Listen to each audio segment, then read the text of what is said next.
ఓం శ్రీ గణేశాయ నమః. ఓం శ్రీ గురుభ్యో నమః. ఓం శ్రీ సరస్వత్యై నమః. ఓం నమః శివాయ.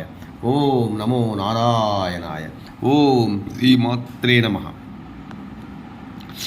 ఆ బోలాశంకరుడు, ఆ కైలాసపతి, ఆ జడల శంకరుడు, ఆ జంగమయ్య కొంచెము నీళ్లు పోస్తే చాలు పరవశించిపోయే అభిషేక ప్రియుని ప్రతిరోజు త్రికరణ శుద్ధిగా మనసా వాచ కర్మేణ శివుని ధ్యానం చేసినట్లయితే ఖచ్చితంగా మనసులో ఉండే కోరిక బలపరుస్తాడు.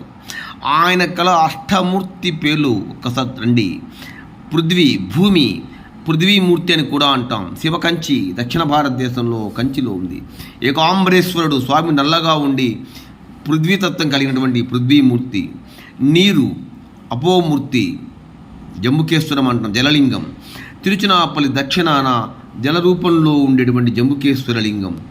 అగ్ని తేజోలింగం, తిరువాన్నమలై దక్షిణ ఆర్కాడ్ జిల్లా తమిళనాడులో పార్వతీదేవి తపస్సు చేసిన చోట శివుడు తేజోమూర్తిగా అవతరించిన స్థలం. ఈరోజు వాడవాడల పల్లె పల్లెలో కూడా అరుణాచల శివుడు. ప్రతి పౌర్ణమికి కూడా ఆ కైలాసపతి ఎక్కడైతే కొలువై ఉన్నాడో అరుణాచలానికి వెళ్ళి గిరి ప్రదక్షిణం చేస్తూ ఉంటాం. లక్షలాది మంది భక్తులతో అరుణాచలం కిటకిటలాడుతున్నాం, మనం చూస్తూనే ఉన్నాం. నెక్స్ట్ గాలి, వాయుమూర్తి. శ్రీకాళహస్తిలో కన్నప్పను శివుడు కటాక్షించిన స్థలం. ఇక్కడ లింగం ఉంటుంది.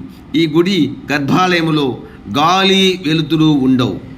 నెక్స్ట్ ఆకాశలింగం, చిదంబరం తమిళనాడులో మూల మందిరంలో తెరలుగా ఉంటుంది, కనిపిస్తుంది.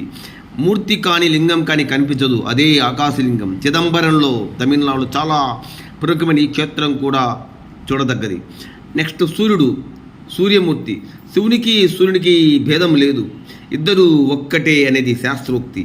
మనందరికీ ప్రత్యక్షంగా కనిపించేది సూర్యుడే, సూర్యలింగం. చంద్రమూర్తి. గుజరాత్లో ఉండేటువంటి సోమనాథ స్వామి చంద్రమూర్తి. ఆత్మ యజమాని, ఆత్మమూర్తి. కాఠ్మండు నేపాల్ దేశంలో దగ్గర భాగమతి నదీ తీరంలో ఉండే పశుపతినాథుడే ఈ యజమానమూర్తి. చూసారా, నేపాల్లో ఉండేటువంటి పశుపతినాథుడు కూడా చాలా విశిష్టత కలిగిన దైవం. ఎటువంటి గ్రహదోషాలు బాధిస్తున్నా ఖచ్చితంగా పశుపతినాథ్ దగ్గరికి వెళ్ళినట్లయితే సర్వ రోగాలు, గ్రహబాధలు తొలగిపోతాయని శాస్త్రం పెద్దలు చెప్పి ఉన్నారు. లైక్ చేయండి, షేర్ చేస్తే సబ్స్క్రైబ్ చేయండి. ఓం నమః శివాయ. హర హర మహాదేవ. ఓం నమః శివాయ. ఓం నమః శివాయ.